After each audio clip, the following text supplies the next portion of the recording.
जय सुभाष।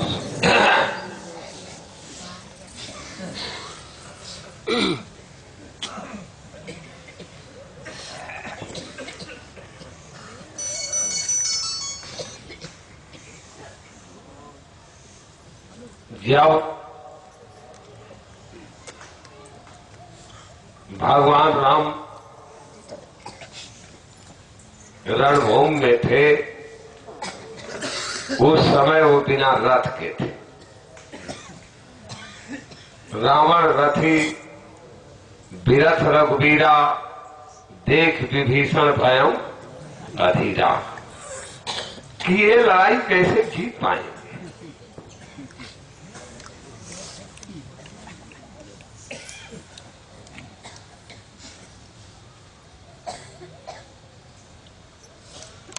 निराश थे।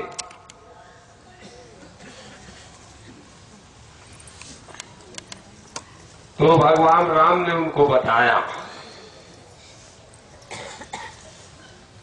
कि लड़ाई जीतने का रास्ता ये तीर और धनुष नहीं है, और आज लड़ाई जीतने का रास्ता, अपनी लड़ाई जीतना यहां कोई हराने की बात नहीं है भाई। ये कोई समझता हो कि लड़ाई जीत लेने का मतलब पीएम को नीचा दिखाना, सीएम को नीचा दिखाना, पीएम को नीचा दिखाना, ये सब बात नहीं। सूरज निकलता है, अंधकार भाग जाता है, और चांद और सितारों का प्रकाश खत्म हो जाता है, लुप्त हो जाता है। तो जब सूरज निकलता है तो उसका मतलब सूरज निकलने का सूरज चांद और सितारों को अपमानित नहीं करता। उसका तो काम है प्रकाश देना। प्रकाश आएगा। कोई ये कहता है कि सूरज ने अपमान कर दिया चांद का या सितारों का, लेकिन उनका अस्तित्व नहीं रह जाएगा। तो जब सत्य आता है तो सत्य को आने दीजिए।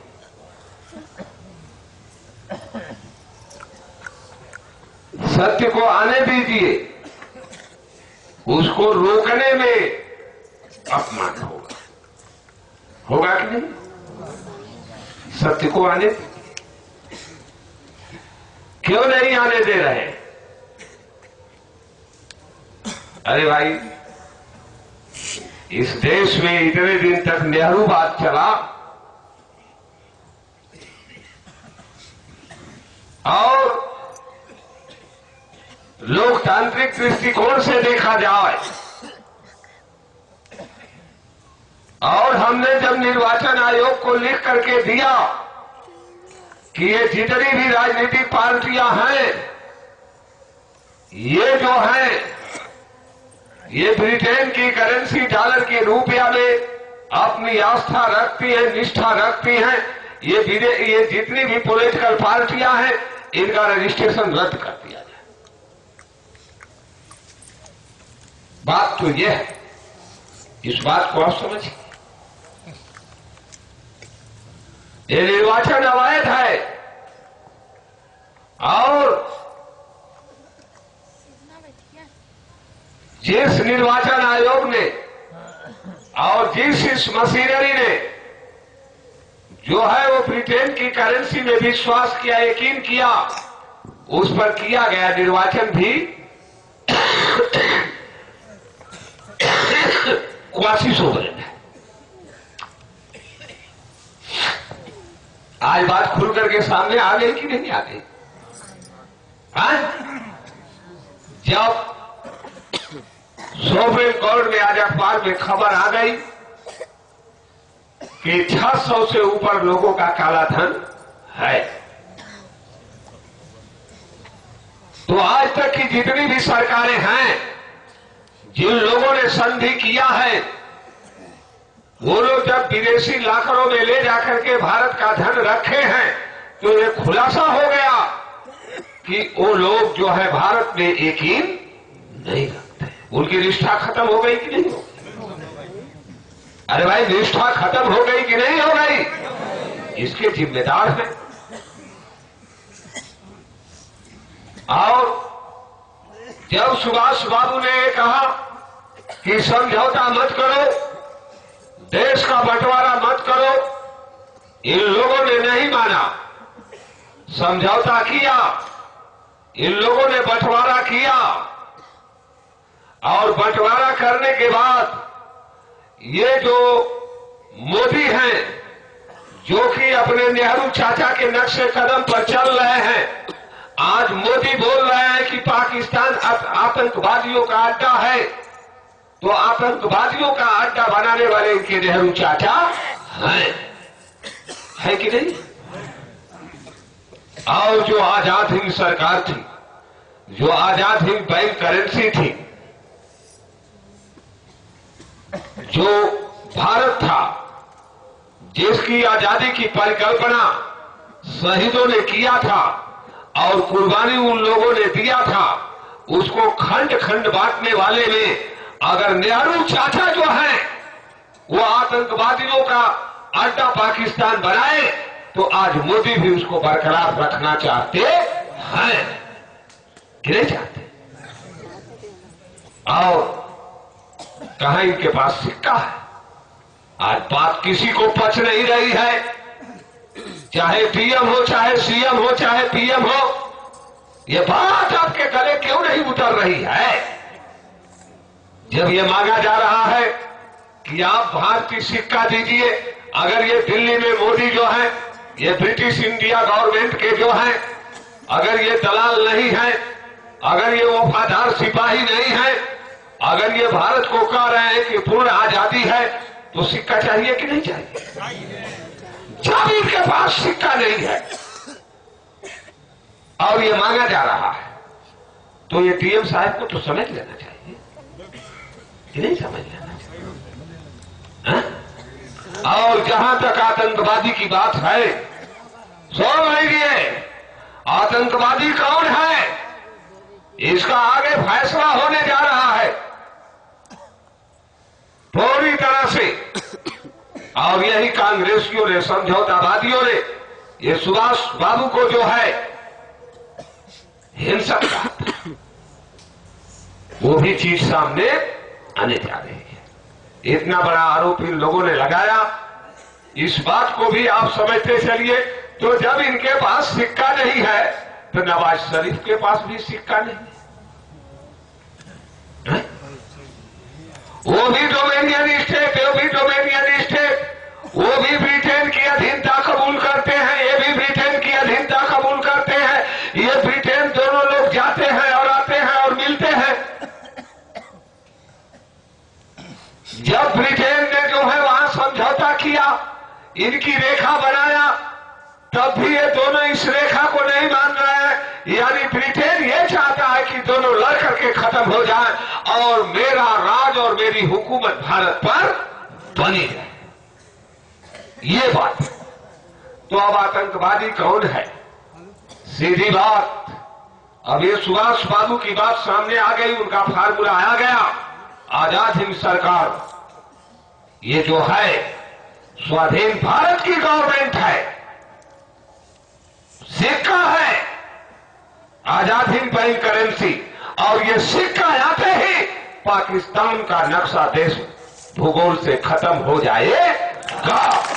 नहीं ना, आतंकवाद खत्म हो जाएगा। हो जाएगा कि नहीं हो जाएगा? आतंकवाद, टेररिज्म, ये बोल रहे हैं मोदी, टेररिज्म दुनिया में छा रहा है। अगर ये चाहते हैं कि टेररिज्म खत्म हो जाए, तो इसका एक ही रास्ता है, आजाद हिंद बैंक करेंसी। आप जो है इसको कबूल करिए, ये पाकिस्तान ही नहीं खत्म होगा, सारी दुनिया से टेररिज्म खत्म हो जाएगा और लंदन तक जो है जफर शाह बहादुर का तेज चला जाएगा। यही फार्मूला, इसके अलावा कोई दूसरा फार्मूला नहीं है। और जो अब कहेगा कि आजाद हिंद बैंक करेंसी भारतीय करेंसी नहीं है और पाकिस्तान भी देश है और वो आक्रमण कर रहा है, मैं दावे के साथ कहता हूं कि वह भी आतंकवादी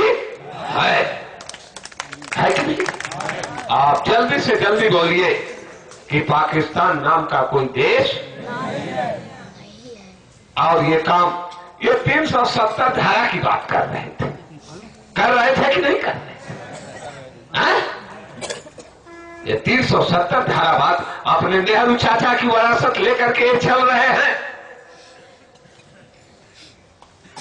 ये 370 धारा की बात कर रहे हैं, वहां जनमत संग्रह की बात हो रही है, वहां कश्मीर अलग करने की बात हो रही है। तो बात क्या है? एक ही रास्ता, वह क्या रास्ता है? ये गुरु का फार्मूला। और जितने भी हिंदुस्तान में गुरु हैं, उनके पास कोई सलूशन है तो मैदान में आवे। जितने भी धर्माचार्य हैं, नहीं तो एक ही सलूशन है, शहीदों के गुरुदेव नेताजी का सामने अब आजाद सरकार के सामने आत्मसमर्पण कर दें, आत्मसमर्पण कर दें। अब किसी के पास कोई फार्मूला तो आजाद हिंद सरकार आखिर क्यों नहीं आत्मसमर्पण कर रहे हैं भाई? जब रूल ऑफ लॉ है, कॉन्स्टिट्यूशन है, नेचुरल जस्टिस है, ये सारी चीज सामने रखी जा रही है, तो क्यों नहीं मानते? मान लेना चाहिए।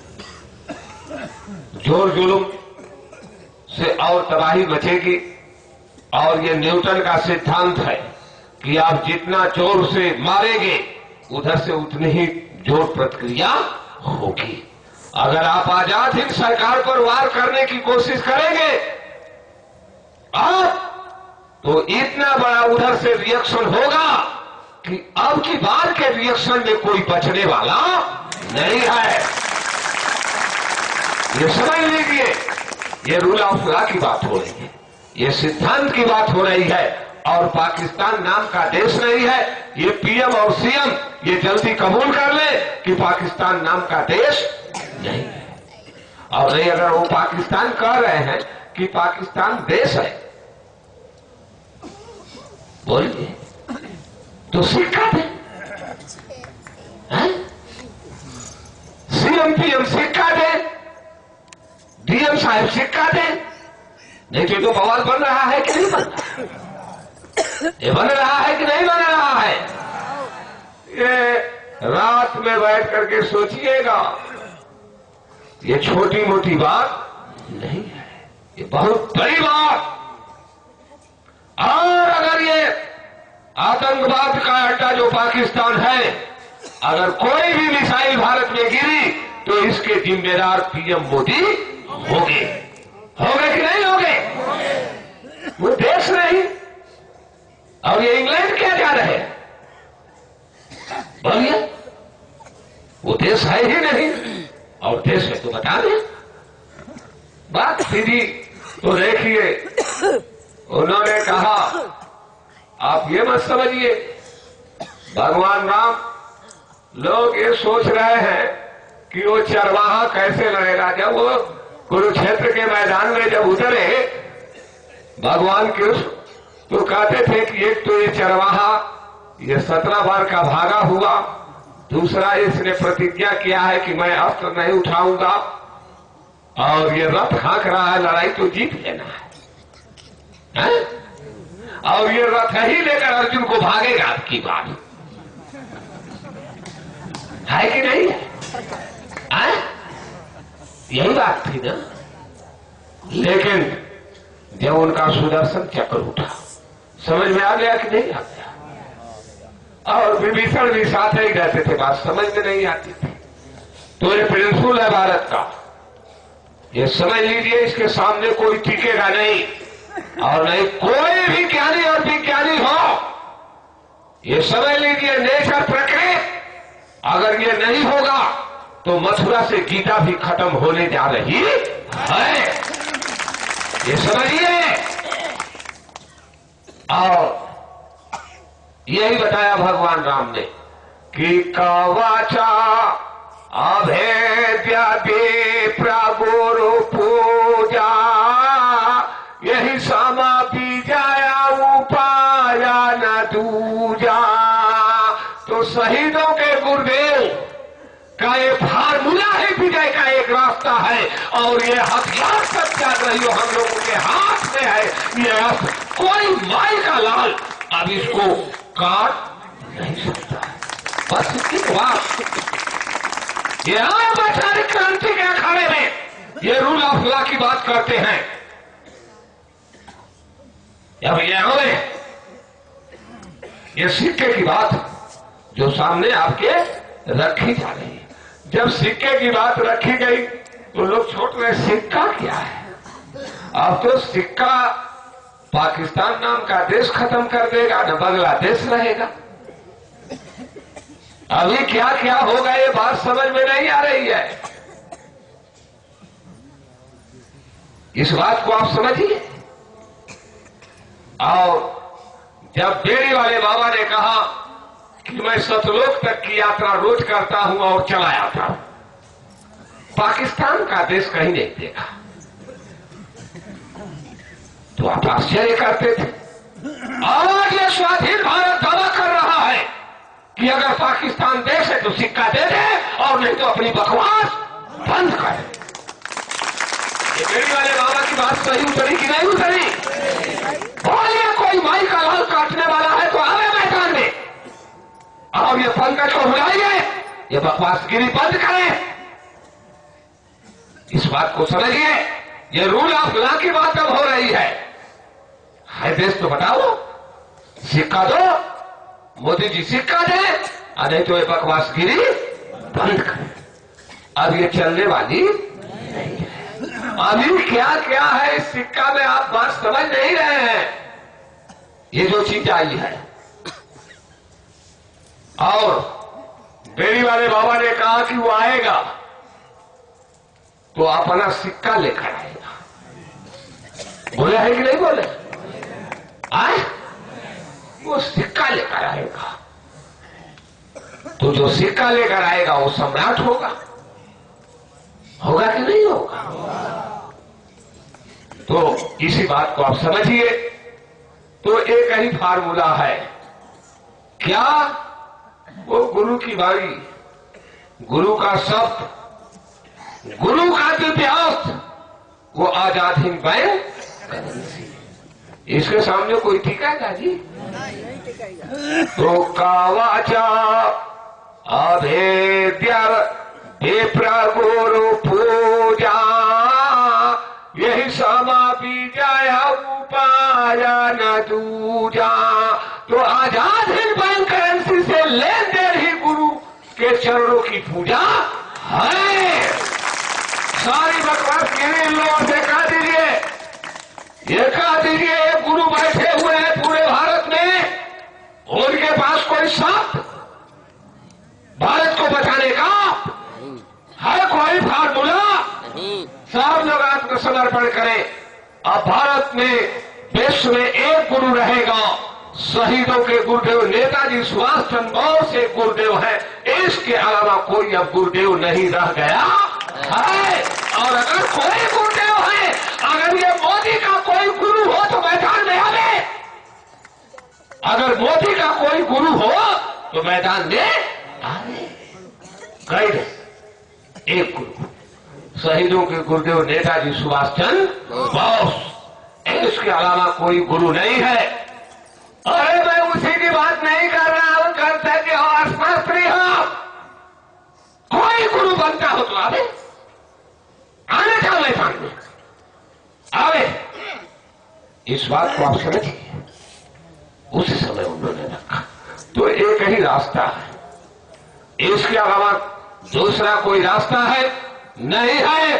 और अब की बार अगर लोगों ने नेताजी के फार्मूले को कबूल नहीं किया, आत्मसमर्पण नहीं किया, जो नहीं करेगा वही आतंकवादी होने जा रहा है। ये सुन, ये रूल ऑफ लॉ है, ये प्रिंसिपल है जो आपके सामने रखा जा रहा है। हम लोग तो पहले से आत्मसमर्पण कर दिए हैं। महाराज आइए, आइए। हम सत्याग्रही तो पहले से आत्मसमर्पण करके बैठे हैं, और पंकज बाबा को फिरना है तो फिर ले। अब तो समझ में आ जाएगा कि नहीं आएगा? बात यह है, भिड़ना है सम्राट से, ये छोटी मोटी बात नहीं है। और सम्राट क्या होता है, जब वो आएगा तो कैसे आएगा, उसका क्या रुतबा होगा, अगर अभी देख लेंगे तो कितने लोग तो गिर कर लग जाएंगे। ये समझिए सम्राट क्या समझते हैं, वो समझ रहे हैं कि वही बेड़ी वाला बाबा चुप बैठा था। ओ सम्राट, और जब अपना वो सम्राट का रूप दिखाएगा तो जमराज भी बढ़ जाएगा। ये सुन लीजिए, बढ़ जाएगा कि नहीं बढ़ जाएगा? बढ़ जाएगा। जमराज की मैं बात कर रहा हूं, और इंसान की तो कोई बातें नहीं है। इस बात को आप समझिए, रात में बैठ करके सोचिएगा। इसी के साथ जय हिंद, जय सुभाष।